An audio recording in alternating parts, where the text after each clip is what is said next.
Recently, my first generation iPad Air had really started to show its age, so I decided to trade it in for some credit at a local second-hand tech store. But for the first time, I really wasn't thinking of replacing it with a new iPad of any kind.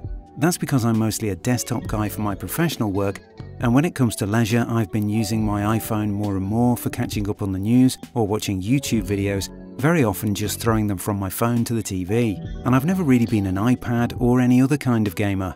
So I was using my iPad less and less, and I thought I could use some of that lovely trade-in cash towards something I've never owned, like maybe a pair of AirPods. But then a few things happened that made me change my mind. Now and again I pick up a guitar just for fun, and my wife plays keyboards. She's been honing her skills lately with Simply Piano on her iPad, and wondered if I'd like to join her plan, which includes Simply Guitar. But sadly my old iPad Air couldn't even update to the latest apps anymore. Also, I'd just started a new short film project and I wanted to draw all my own storyboards. At first I was going to go the old-fashioned route and use a pen and paper, but then I thought about the amount of work involved in storyboarding and all the time and effort that could be saved simply by going digital, and an iPad would be great for that. It was clear then I did need a new iPad, but I didn't need to go all out and buy anything like an iPad Pro to achieve my humble goals. So it was a choice between the latest iPad Air with the M1 chip, a new slim bezel design, laminated Retina display, and support for Apple Pencil 2 with wireless charging, or the plain old 9th Gen iPad. Then came the day when, as usual, I stood in the Apple Store like a rabbit in headlights trying to make up my mind between these two machines. Yes, the latest iPad Air is a beautiful thing, and things have changed a lot in the 8 years since the first generation iPad Air. But for what I actually needed, was it £250 more beautiful? Now, as digital drawing is probably the main reason for buying a new iPad, I paused for a moment when I realised that the 9th Gen only supports the first generation Apple Pencil with its comedy charging system. And there's no doubt that it is convenient just to slap the second generation pencil on the side of your iPad Air and never have to worry about plugging in again. But when it comes down to it, the experience of actually using the first or second generation Apple Pencil for drawing is exactly the same. Whichever one you choose, you're still getting what is probably the world's best pressure and tilt sensitive stylus. The first generation pencil is also £30 cheaper here in the UK. So all in all, I was saving around £280 by finally going for the base model 9th Gen iPad. So anyway, I think the review's going okay, but now I have to tell you about the specs, and potentially that's just a bit boring because it is, after all, just a basic iPad. So I've come up with something that I think might be a little more exciting.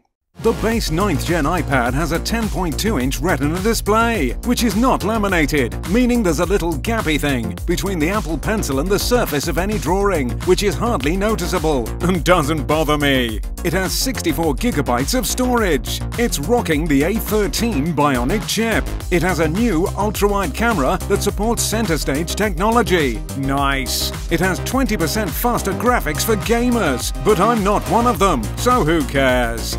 There's fingerprint ID, but it only supports the first generation Apple Pencil. But with all-day battery life, whatever that means, the 9th Gen iPad is ready for work and play, as long as you need it. But seriously folks, for £319 here in the UK, or as little as £299 on Amazon, the base model 9th generation iPad must be the best deal in tech today or any other.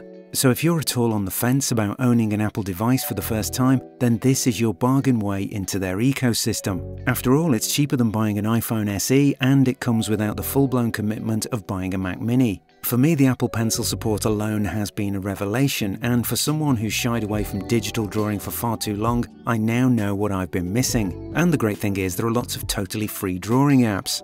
The one I've settled on for now is Sketchbook, which has a really friendly UI when it comes to first-time digital artists.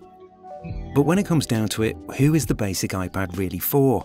Well, I try to stick to one hard and fast rule when it comes to buying tech, and that is I buy what I need, not necessarily what I want. But if you simply can't do without Face ID, better speaker placement, USB-C for file transfers, a larger laminated screen, or if you are an actual pro such as a professional illustrator, then of course spend the extra cash on an iPad Air or Pro without question.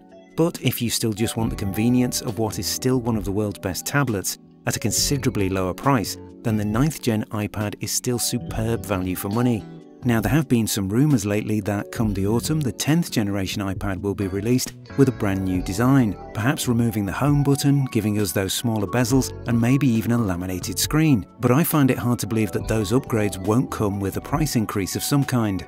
But I do stress that those are just rumours, and who knows what Apple might do come September. But if you're not desperate for a new tablet right now, why not wait a few months to see what happens? Then you can opt for what might be a swanky new design with the 10th gen, or even pick up a 9th gen at an even lower price once it's released. So there you have it, the good old basic iPad, the cheapest and for most users, I believe, still the best. See you in the next one.